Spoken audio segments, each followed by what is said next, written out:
Saudações, eu sou o Android e nesse vídeo eu vou fazer os games polêmicos. Lembrando que a playlist vai estar na descrição, chega de enrolação e vamos lá. Mortal Kombat 11. Não, a polêmica não é sua extrema violência nem seus fatalities, nada disso.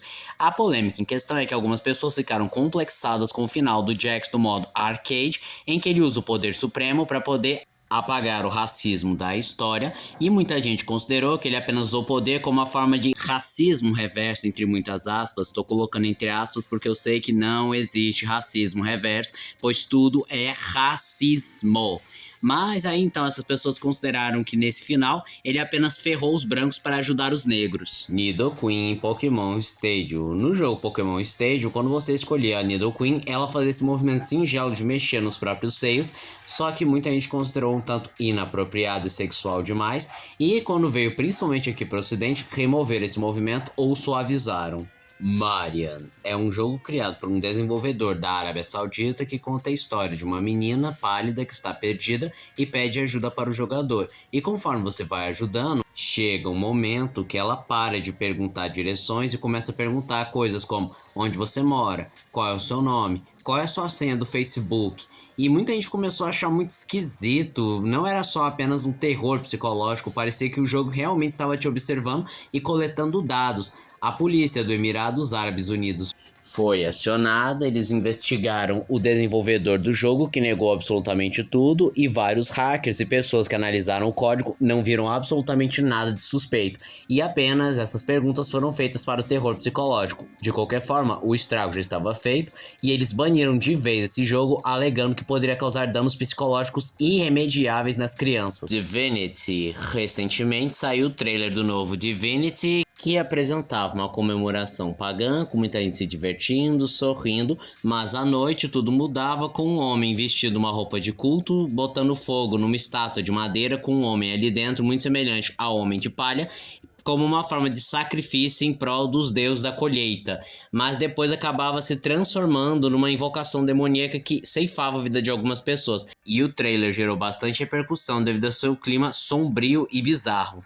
Tabu, um jogo que não vendeu tão bem e ganhou a fama de amaldiçoado porque ele foi associado a várias mortes de crianças e adolescentes, e já que o jogo não vendeu muito bem, a produtora teve uma ótima desculpa para recolher as cópias e parar de vender. O Shift da Mary Jane. No jogo do Homem-Aranha, baseado naquele primeiro filme lá do Sam Raimi, você podia usar um Shift que você poderia jogar com a Mary Jane, só que o detalhe é que havia uma pequena cena em que após derrotar o Duende Verde, a Mary Jane beijava o Homem-Aranha e com o Shift ficava duas mulheres se beijando. E muitos pais consideraram inapropriado porque não pode ter duas mulheres se beijando, porque as crianças não estão prontas para esse tipo de conteúdo, e ao invés de remover a cena, acabaram removendo o Shift. Gotcha era um jogo multiplayer da Atari em que um jogador ia jogar como perseguidor e o outro seria a pessoa que foge do perseguidor, só que ele foi acusado de ser muito sexual e inapropriado para os jovens, porque ao começar aqui a capa promocional é um homem pegando uma mulher de camisola, o que dá um ar bem mais sexual, e na primeira versão os joysticks eram seios femininos, o que também foi considerado sensual e obrigou a trocarem para joysticks normais. Diazepam em Metal Gear. No jogo de Metal Gear, você deve usar o Diazepam no Snake para você poder utilizar contra a Sniper Wolf e não tremer a arma. Só que o detalhe é que o Diazepam é real, ele é um ansiolítico tarja preta e que se você tomar inconsequente, você pode ter danos colaterais e até mesmo morrer. E por conta disso, muitas pessoas associaram que o jogo estava querendo que as pessoas usassem drogas para resolver seus problemas, só que para evitar mais dor de cabeça, eles trocaram o Diazepam por um ansiolítico, só que fictício. 8:46 é um jogo VR em que você está na pele de uma secretária que vive o antes, o durante e o depois dos atentados do 11 de setembro, em que você está em uma das torres gêmeas, e por conta disso gerou muita controvérsia, porque ainda assim é uma ferida extremamente aberta, só que ainda o pior de tudo é que o jogo é extremamente imersivo e acaba de um jeito trágico, em que de qualquer forma a personagem morre, ou sendo forçada a pular do prédio, ou sufocada pela fumaça. O que muitas pessoas que jogaram esse jogo disseram é que é uma experiência simplesmente devastadora. Por conta disso, esse jogo acabou sendo banido e hoje, se você quer jogar, você apenas consegue de modo ilegal.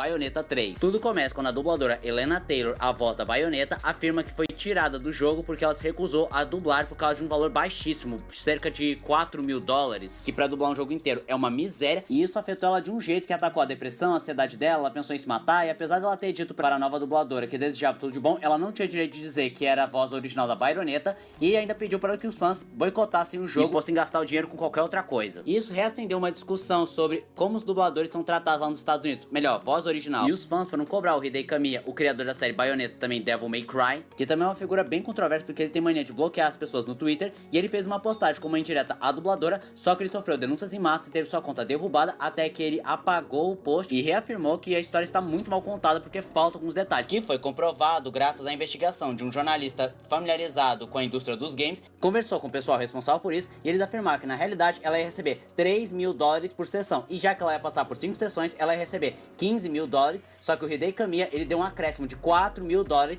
por sessão, logo ela ia ficar com 20 mil dólares. Só que a Helena, ela queria esses 20 mil dólares com um acréscimo de 6 dígitos. Aí ela foi demitida e substituída. Também tem uma história dizendo que ela ia receber esses 4 mil dólares só porque ela ia dublar uma participação especial, e nesse caso não é um preço baixo. E a própria Helena foi confrontada no próprio Twitter, e além de trocar os 4 mil por 10 mil dólares, ela simplesmente falou que era tudo mentira e disse: onde foi que eu disse que eu ia querer 250 mil de acréscimo? Mas o detalhe é que a investigação não disse qual era o valor, e por conta disso, as pessoas que apoiaram ela imediatamente começaram a perseguir, e ela acabou ferrando com a própria carreira. Pokémon versus a PETA. Desde o início, o Pokémon sempre foi acusado de fazer apologia ao maltrato aos animais, rinha de bicho, experimento contra os animais, e a PETA, que é aquela organização protetora dos animais que passa muito do ponto, e que eles decidiram fazer um game em que os Pokémons lutam contra seus agressores, que exploram, abusam e fazem coisas horríveis, e isso chocou a todos por conta de sua extrema violência e mensagem forçada. Porém, a Pokémon Company não deixou barato e referenciou a PETA como um time plasma que luta pelos direitos dos Pokémons, sendo uma clara sátira e crítica a eles. Uma Musume, famosa franquia de jogos em que as meninas são fortemente inspiradas em cavalos de corrida e é focada exclusivamente em corridas, e é um jogo muito popular e até conseguiu ganhar vários prêmios de relevância no mundo dos games, só que quem não gostou nem um pouco foi a própria PETA, que acabou compartilhando uma imagem com uma das meninas com uma fratura exposta, falando: se uma Musume fosse realista, eles representariam o que realmente acontece com os cavalos que sofrem um acidente. E para quem não sabe, quando um cavalo acaba se machucando, é comum que sacrifique o cavalo para que ele não sofra, visto que as pernas do cavalo são muito frágeis, e levando em conta que o cavalo é um animal muito pesado e forte, a sua anatomia depende único e exclusivamente das 4 patas. Logo, se ele tiver uma pata falhando, todo o peso e força vai cair sobre as outras 3, sobrecarregando, machucando ele ainda mais. E de fato, existem alguns tratamentos, só que eles tendem a ser muito caros e não são lá muito eficientes, porque mesmo que recupere a pata, ela nunca será como antes, e geralmente é inaplicável, porque o cavalo não consegue ficar parado, ele não pode ficar deitado por muito tempo, porque senão o peso pode sobrecarregar os órgãos dele, e mesmo que você consiga deixá-lo parado, vai acarretar em mais doenças, porque também a fisiologia do cavalo não permite que ele fique muito tempo parado, ele não pode ficar sem andar. Só que isso deu um problemão para a PETA, porque primeiro apontaram a hipocrisia, visto que a PETA é mestre em eutanasiar cachorros, alegando que é muito melhor eutanasiar o cachorro do que botar para adoção, pois eles acreditam que você ter um animal de estimação é equivalente a você ter um escravo. E também apontaram que o jogo foi extremamente benéfico porque trouxe de volta o amor pelas corridas de cavalo, a preocupação sobre esses equinos, especialmente os cavalos aposentados, que até então eram abandonados. Deixada Deus dará, e a franquia de jogos despertou o público para que procurasse ajudar esses cavalos aposentados e se importasse bem mais com as corridas. Ao contrário da PETA, que mais atrapalhou a causa da proteção contra os animais do que ajudou. Mas o principal ponto que também apontaram é que a Cygames, produtora dos jogos, poderia processar a própria PETA. Porque caso você não saiba, para ter uma menina cavalo nesse jogo, eles pediram autorização para os donos de cavalo. Por conta disso, existem várias diretrizes e cláusulas que permitem e proíbem certas coisas, como por exemplo, elas não podem ser muito sexualizadas, não pode ter nenhuma imagem que deturpe a imagem real dos cavalos, E não é só pra franquia não, até fanarts devem seguir essa diretriz, e tanto que algumas fanarts mais adultas ou mais gore foram removidas. E a Peto, o que ela fez? Fez uma imagem colocando uma personagem com uma fratura exposta, ou seja, ela quebrou as diretrizes. Logo, se a Cygame quiser processar, ela tem total direito. E esse foi o vídeo de hoje. Se você gostou do vídeo, se inscreva no canal, compartilhe o vídeo, comente, dê seu like. Também não esqueçam de ativar as notificações, chave de like caso gostem dos meus vídeos. E se aparecer a opção hypar pra você, hype o vídeo, isso ajuda bastante. E se você puder, vire membro, ajude o canal. Então eu sou o Android, tchau.